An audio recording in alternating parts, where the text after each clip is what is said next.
Good evening, everyone. We're going to get started. Our usual reminders about keeping your device on mute until Claude Felton, who will be moderating, calls on you to ask your question. No live streaming, and a transcript of tonight's session with Coach Smart will be available shortly on georgiadogs.com and available on our FTP site. So at this time, I'm going to turn it over to Claude and to Coach Smart. Thanks, Christopher. Thanks, everyone, for calling in today. We'll ask Coach Smart for maybe just an opening remark, and then we'll go to your questions.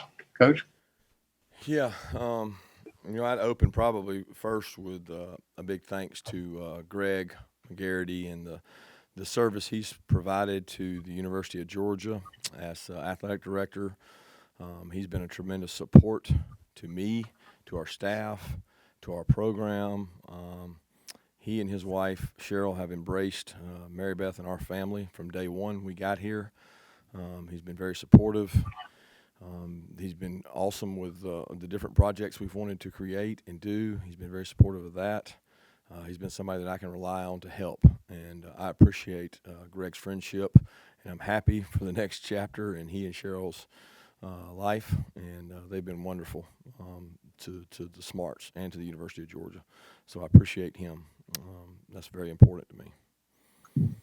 And with that, we'll open it up. We just finished up practice, so like usual, just finished up our Wednesday session. Okay, we'll go to questions. Let's start out. Let's go to Mike Griffith and then Anthony Dasher. Yeah, Kirby, I had a kind of a philosophical question. Take what they give you versus do what you want. How do you balance taking what they give you versus dictating what you want to do and getting the ball to the players you want? It seems like it's kind of a yin-yang kind of question. Yeah, I don't even really know how to answer that question. I mean, I don't balance that. I think you take what they give you and you do what you want. If they don't allow you to do what you want, then you take what they give you. But there's been games they give you 5-yard out and you're not able to take it. You can't throw it, complete it. So, I mean, it goes back and forth. There's something to be said for both of those comments. I mean, do what you want to do. Well, what do you want to do? I want to score points.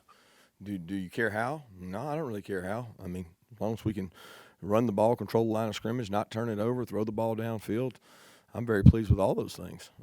I do think that being explosive is much more important than being balanced.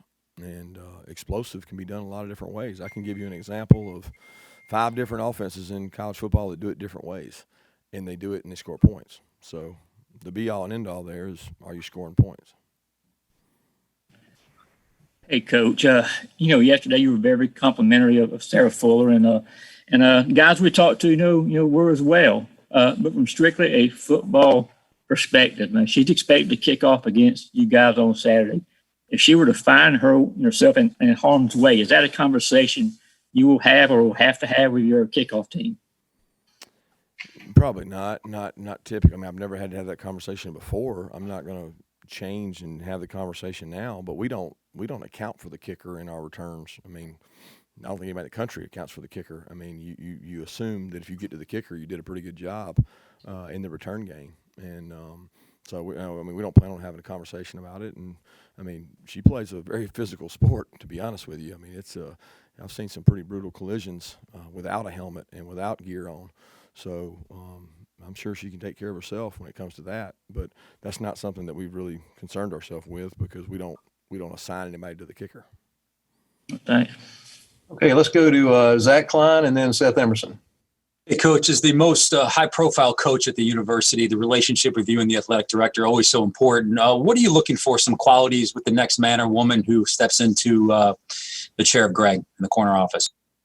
Well, first and foremost, I think that everybody should know that I have complete confidence in President Moorhead. He's got a great relationship with myself, and we talk about these things a lot of times. He's appointed a wonderful group of an advisory committee that he'll meet, consult with. They'll come up with some ideas, candidates, and they'll search it through, and I have complete faith, trust, and confidence in them, and also that I can communicate with freely with President Moorhead about it, and I know they'll make a good decision.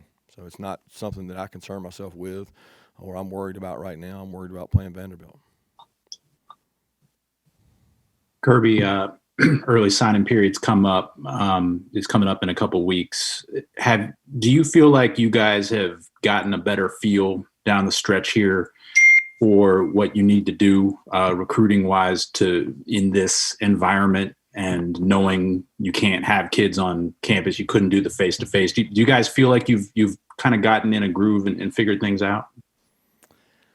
I wouldn't say that. I mean, it's just weird. I mean, I feel like we know who we're going to sign up to 90% or something of our spots. So like that's a given, and you don't like have that concern of, oh no, he's got 2 more trips left. Oh no, he's got to go. We got to survive him visiting here and here. So that's not there. But you're still concerned because they can have conversations and change their minds up until signing date. I think my concern would be more just like it is in the past, when I don't know what are the most valuable spots that we need, because a lot of that is based on juniors and decisions they have. And it's so hard to predict your roster for next year and your needs, not knowing who's going to be here and who's not, so that's the hardest thing for me, is figuring out where the pieces of the puzzle come from in terms of who you sign. Let's go to Chip Towers and then Mark Weiser. Yeah, Kirby, how you doing? Actually, that was something I wanted to ask you about. Have you gotten any more clarity about the blanket waiver for seniors? That we were talking to D-Rob yesterday, and he said, yeah, he's going to go out on senior day, but he doesn't know what he's going to do on the other side of it. And as you alluded to, I mean, I'm sure it puts you in quite a pickle. They haven't expanded the 85 or anything else, right? No, they're not counting. They're not going to count seniors. So if a senior chooses to come back, it's not going to count against your 85. It's going to be a bonus there, as I understand it. But I'll be honest with you, Chip, that's so far, like, that's not fair to those kids. And I know y'all got to ask the questions, and that's your job, but it's really not fair because they haven't finished their season, and they don't need to make that decision right now. That decision is based on family, graduation, performance, NFL evaluation. So when y'all are asking those kids those questions, it's bad. It's just not good for them to have to answer that. They need to be focused on Vanderbilt and playing good. And when their mind goes to the other, it's not great for them. Now, in their own free time, sure, they can think about it all they want, but they've got to focus on playing Vanderbilt, playing Missouri, hopefully playing a bowl game, avoiding COVID. There's a lot of things going on before they have to make that decision. But as far as the seniors go, they would be able to stay, and I think it's a great thing because they get a chance to possibly graduate. There's so few redshirt seniors on any team anymore. It just doesn't happen. We've got, I think, Ben and Prather. Those are the only 2, and the rest of the guys, it would be an opportunity to graduate from college and possibly play again. Thank you. Kirby, you pretty much had a lot to say about Greg McGarity. I was going to ask you about him, but in the meantime, let me ask you about the new interim AD, Josh Brooks, your interaction with him through his time back here. And I don't know if you guys crossed paths, before that even. Yeah, I know Josh well. Josh has been here. He's been the number 2. He's had a wide range of experiences in college athletics all over. He's a good logical choice to be the interim. And I know he'll be a candidate that is looked into deeply. Let's go to Jake Rowe and then Jed May. Kirby, a lot of your young offensive linemen got a chance to play against Vanderbilt, and you kind of gave us an evaluation of all of them last week. But what did you think of the way they handled that final drive? I mean, it didn't look like South Carolina was able to really slow you guys down, and they kind of knew what was coming. I know they were worn down, but what did you think about the way that Broderick and Clay and Truss and a bunch of those guys kind of carried themselves on that drive? I was proud of them. I was happy for them. They got to go in. Van Pran got to go in there and play, and Broderick got to go in there and play, and that was great for those guys to get some of that experience. And in the past, it happened so much more often, and now the times we live in now, there's not many SEC schools that are getting to do that. So it was a reward for them, but I look forward to seeing them grow and get better, and they can do that every day in practice. Kirby, I think you've mentioned 2 or 3 times since the end of the game the other night that this senior class has a chance to go out as the winningest in school history. I think by my math, they got to win the last 2 games and then a bowl. Has that something you've talked with them a lot about over the back half of the season, about how, an SEC championship might be a long shot, but there's still, I guess, plenty of legacy and history type stuff on the line down the stretch? Yeah, we talked about it, I think, leading into the last game once on a conversation we had on Friday, but I haven't belabored the point. Just think it's something that keeps you motivated, if that's something that motivates you, I mean, if it's legacy's important, that means something. Certainly been a lot of great senior classes, and I told them when we were just talking about this with last year's class that they had the ability to tie it. And if this year had been a more traditional year with the extra games, this group probably could have shattered it. They could have beat it in by 2 or 3. But with only the 10 games and the possibility of a bowl game, they've got to win out to put themselves in that position. And I know that it matters to a lot of them. Hey, let's go to Austin with the red and black, and then Charles Odom with AP. Hey, Kirby. Yeah. So in regards to Vanderbilt's offense, now they're with Derek Mason getting fired a few days ago, and Todd Finch now taking over. Where have you seen kind of the differences, I guess, in the offensive style from this year and last year with Todd Finch calling plays there?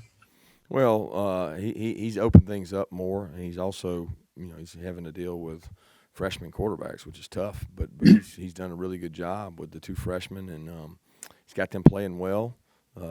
Very,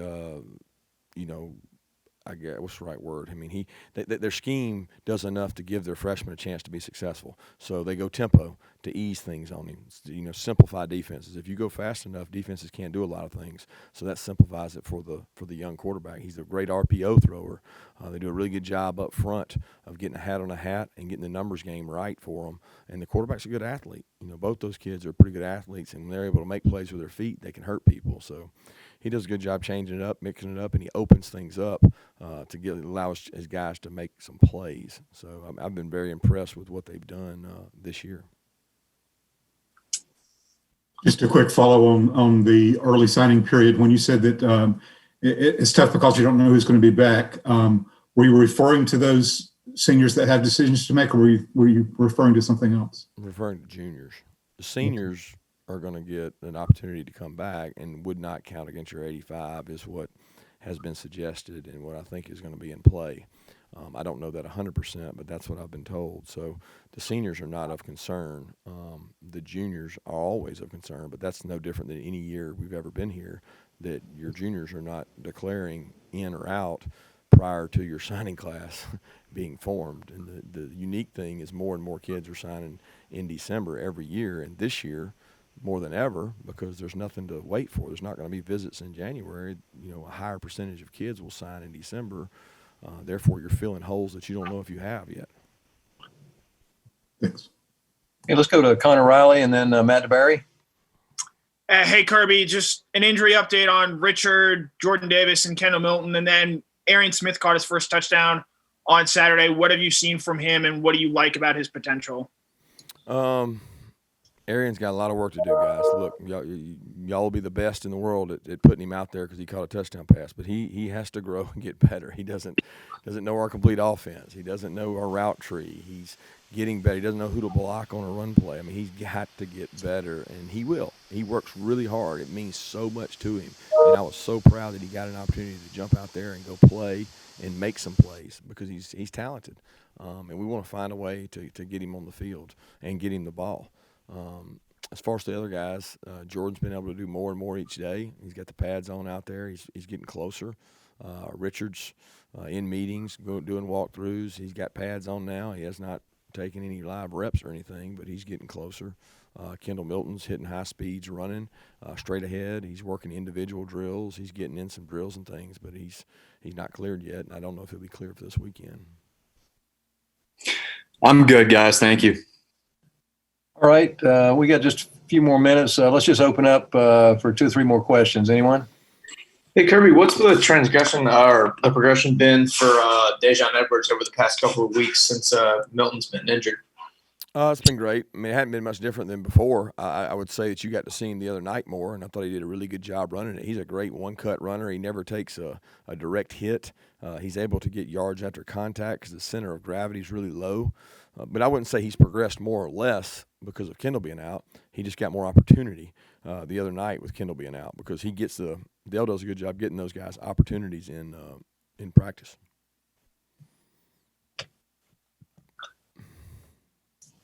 Kirby, do you have any indication? December 12th, December 19th, those makeup games and stuff haven't been announced, but do you have any indication on where everything stands with the Missouri game? Are you confident that game's going to be able to get played, or do you have any comment on that right now?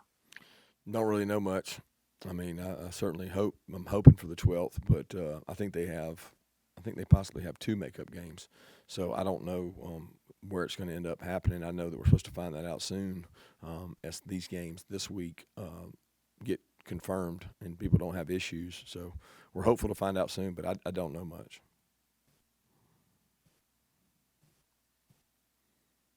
Anyone else got time for 2 more questions? Anyone? All right. Thanks, Coach. Thanks, everyone, for calling in. Thanks, Kirby. And stand by for players.